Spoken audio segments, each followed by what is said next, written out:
Well, we got an evening edition again of Right Turn Garage TV. We finally got all the shocks in the mail for old Commando. We are still waiting for parts, which I don't know if I mentioned this in the last episode, but the old red machine, she gonna need a little more work. I found out on these 6-liter trucks, it's kind of common. Maybe it's an LS style motor that's kind of common, but the O-ring in the pickup tube goes bad and you'll slowly start to lose pressure. I kind of thought that the oil pressure gauge didn't work at first on this truck because it always seemed to be around 30 psi roughly. Or maybe I was just looking and I thought, man, that's kind of weird. These LSs usually run a little higher, but with 200,000 miles, you know, little wear, little tear, you know. But nonetheless, she gets down to about 15-ish psi, and I don't like that. I don't like that at all. So we bought a brand new oil pickup tube with a new O-ring, oil pan gasket. What else we buy for that thing? Oh, plug wires. We went with AC Delco Iridiums, which is a different one than what I normally do. I usually do NGK Iridiums just because I absolutely love NGK stuff. And also AC Delco plug wires. I didn't even know what the frig is going on. Just let me in. So I'm still waiting for half of that stuff to come in the mail. But tonight, I figure we might just... We're probably going to do the exact same thing we did the other day. That's right, kick on the Amish electricity. Heck. There we go. God, look. Okay, well, we're gonna sweep real quick. We might even, we're gonna have to organize in here a little bit. My goodness, I've just got stuff galore everywhere. So, it looks like we're gonna straighten up just a pinch, and then we'll probably be operating with the Jenny Raider and all that good jazz, and we'll be putting in some shocks. And I didn't do myself any favor whatsoever. I should have sprayed these down with some sort of penetrating oil, PB blaster, spit, anything, you know, to get down in there and get rid of that rust or whatever. But I sure as heck didn't, because you know I'm smart like that. But we're gonna go ahead, get the old Commando in there, and we'll see. Hopefully they're not too bad, but they are factory originals. Yep, from 2009. So wish me luck. Be gentle. We'll see how this goes. Alright, so now that it's too late, I've already lubricated the bolts there. I wanted these rough countries because I like to party. And I also got one for the front stabilizing shock absorber, you know, the one for the suspension there, for the steering and such. But let me show you. I think I may be in a little bit of trouble. And see, like the bottom bolts, they're not too bad as far as the crustiness, but then you look further up and you see this. Oh my goodness, that does not look, I mean, it just It almost makes me tired looking at it. Because it doesn't look good. It just don't look good. So it may be ordering a new one of those things, whatever those are, because that just doesn't look pretty. And I don't like it. So, you know, we're going to try these rear ones here, and I'll let you know on the success rate of that, because that's we're going to start on the rear first because it looks like the biggest pain in the rear. All right, I'll let you know how that goes. All right, guys, hopefully you can hear me. I want to show you a little trick on these shocks. Sorry, still working off the generator, but check this out. These that I thought I was going to have trouble with, they actually come loose. And you only have to take one of them out. See, I took this one out, it was the easiest access. And I left, and you see it, that fella right there in. And I just loosened it that way so I could slide. So I could slide that shock in, then only have to thread one bolt. The second thing is, these are gas-filled shocks. See this strap? I'm leaving that on until she's bolted in down here. And the reason why is because these are gas filled, not oil filled. You don't pump these. These you put on, you clip that, and they are instantly charged. They're charged right now. In fact, you'll have to push it in to even get it in this mount. See how she doesn't line up?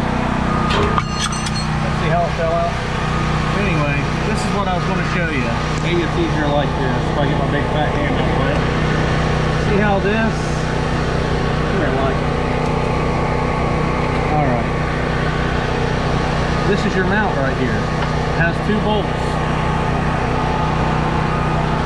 Oh, that tastes good. That bolt right there, see how that slides up and down? I took that one loose. I took this one out.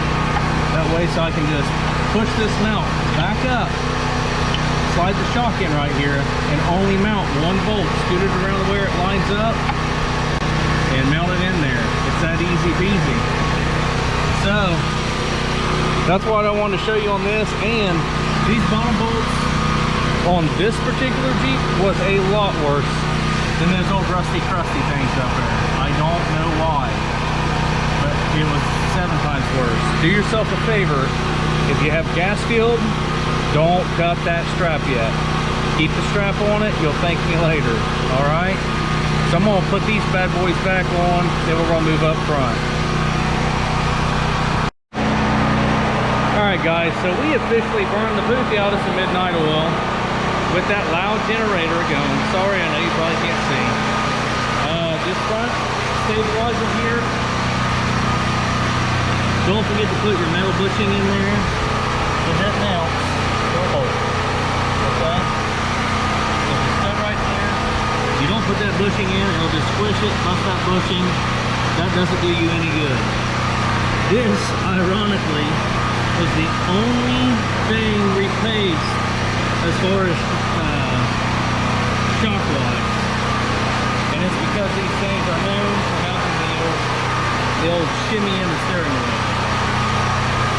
But I'm going to tell you this, the bottom bolts on every one of these, with the exception of that capacitor, was an absolute pain in the rear end. I mean, it was fun. And hopefully my neighbors ain't shooting at it. It looks like we're a little past our curfew.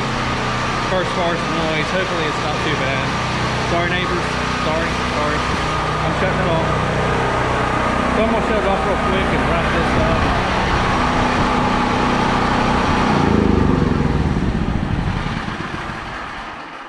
And they probably appreciate the poopy out of that. But anyway, these shocks here was a doozy. These were, let me show you. These were the originals. The old OG of the shocks, man. I mean, they were almost rusted out. You see that oil residue? Yep, that means this sucker was leaking. And you can push her down.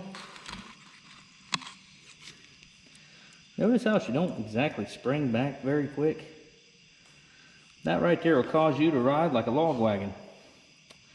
And these original shocks, almost 100% of them are what they call oil-filled shocks. And usually they go for 40 to 60,000 for a decent ride. I mean, that one is I mean, it's still somewhat, you know, moving, but this one here, I am 100% sure was probably sitting around somebody's shop, and they said, just throw that one on it. I don't know, it's a steering one, but I'm not convinced it was made for this particular application just because, you know, I'm just not sold on it. So, up here, that bushing, you should go just until it has a little bit of squish to it. You don't want to go too tight or you can bust it. And clear up there at the very, very top, you can take I think it's a 1/4 inch. And that's how you hold this piece here from spinning if you take these shocks off. Okay? Now, hopefully, you don't need to do that anymore. So, I'm sure as heck not planning on doing it anymore. Neighbors, sorry about all the noise. I know it's well past my bedtime. And, but I just gotta get this one in because this weekend, I turned 40. So, I want to make sure and share this video and, you know, Lordy, Lordy, this old guy's 40, you know. I want to go ahead and get another one out. Why not? I mean, not 40 yet. Unless if it's Sunday, I'm 40. But right now I'm not, so I'm still young. I'm in my 30s. Kiss my butt, I can stay up late. No, I'm hitting them out. Yeah, I'm tired. So, you know, as always, guys, I really appreciate you watching. Hopefully this helps you out in some sort of way, especially with rear shocks. They're fun. The bottom bolts was absolutely a pain in the rear. To my buddy Ben Daly, tell your dad thank you for leaving liquid ranch in the back of the Green Monster, because I apparently have ran out of what I normally use, and that stuff there, I don't know if it was God just saying, you know what, you've worked all day, daggone it, I'm gonna give you a break and we'll go ahead and let you get them top bolts out of those rear shocks real easy and just mess with you, because the bottom is going to be a mother. But I mean, it seemed to work. I used it on all 4. The one up front, I didn't need to use anything because it was remotely replaced, new-ish. But I like all matching if I can afford it, so we got all matching right now. That's a plus. And the other plus was our, come here, Light, come here, come, don't be shy. Those are daggone Icon wrenches. Those suckers were a lifesaver, to say the least. I mean, they really did the trick. They're long, you can get the leverage on them, and all that good jazz. But anyway, it's late. I got to go to work tomorrow. And thanks for watching, guys. I appreciate every single one of you. If you don't mind, you know, right there. Wherever it is, hit that subscribe button. I appreciate it. Thanks, guys. Y'all have a good weekend. All right, guys. So we got our shock removed. This is from the front. Now this top is going to spin. See how mine broke off? This part is above here, where that bushing is too. So you want to make sure and take that bushing out. That's no longer good. But up on top is a 16 millimeter, and right here is a 16 millimeter. Can you see it? That is on a factory factory shock. You hold this part right here and you twist the nut up on top. Down on the bottom, 18 millimeters. And they were a fun little doozy to do, so. Nonetheless, oh, one more thing too. If you got the same shocks that I did, you will get bushings that look like this. These bushings go in your shock at the very bottom. To know which one you need, go down here to your bottom shock tower. See that one won't fit? But that one does. Whatever one fits is whatever one you put in the bottom of your shock. Now these ones here, you just put whatever one fits right in there. You might have to grease it. Sometimes you just tack it in with a little hammer. Just put it in the center. And then we're going to mount this. We're actually going to have to cut this one. And this will rise up to the center. Don't forget to put these bushings on before you cut this. Okay? You'll thank me later, I promise. It goes washer, bushing, you cut that thing, shove it up top, bushing, washer, nut. Alright? I'll show you what she looks like.